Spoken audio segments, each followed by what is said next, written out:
souvenirs, je dirais, il y en a... Oui, il y en a plein. On disait de lui que c'était un dieu vivant, ce n'est plus qu'un homme mort, un nom sur une plaque que l'on nettoie 2 fois par jour au jus de citron. Ayrton Senna repose au cimetière de Morumbi à Sao Paulo, sa ville natale. 33 mois après sa mort, on y vient toujours se recueillir et fleurir une tombe isolée des autres. À l'extérieur, les marchands de souvenirs se sont installés, mais les touristes s'y arrêtent de bonne grâce. Je suis venu voir quelqu'un qui faisait partie de ma famille. C'était aussi fort que ça pour moi. Au moment de sa mort, je m'étais promis de venir. Donc je suis là, voilà. Il m'a été promis, c'est fait. Sao Paulo, mégalopole inconsolable.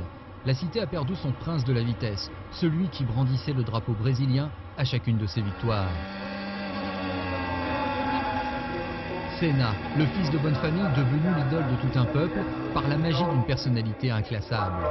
Le mythe se perpétue tout seul. Gesario, le peintre de quartier, passe des heures à dessiner des voitures. Les voitures d'Ayrton sans Ayrton. Vous voyez bien que sur ce tableau, il manque quelque chose. Il est vide, mais je ne vais pas mettre Ayrton ici. Je peux pas. Ici, c'est son absence. C'est tout. Œuvres d'artistes, amateurs ou professionnels. Photos, livres, sculptures, les objets se sont multipliés. Et dans les fan clubs de Sao Paulo, on rencontre toujours ceux qui veulent lui ressembler, ceux qui sont nostalgiques. Des hommes et des femmes pour qui l'absence d'Ayrton est plus présente que sa présence même. Au même moment, à des milliers de kilomètres, quelque part dans Paris, un restaurant où l'on s'est réunis. Autre lieu, autre fan club, mais la motivation est la même. Les Amis d'Ayrton existent depuis 6 ans. 450 adhérents dans toute la France. Des rencontres, une petite publication, des objets souvenirs. Au pays de Prost, on aimait aussi Senna. Je voulais faire quelque chose pour lui. Il ne faut pas rester en tant qu'adhérent parce que adhérent c'est recevoir. Et moi je voulais donner quelque chose à mon tour. Comme si je voulais un peu rembourser tout ce qu'Ayrton avait pu faire pour moi, quoi. Enfin, pour ma passion.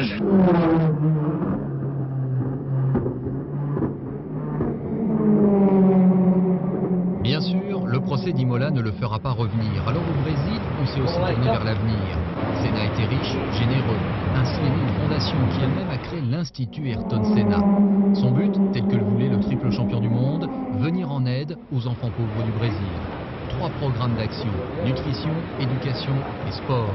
Une organisation caritative privée présente dans 11 États du Brésil et qui survit aujourd'hui aux besoins directs de 40 000 enfants.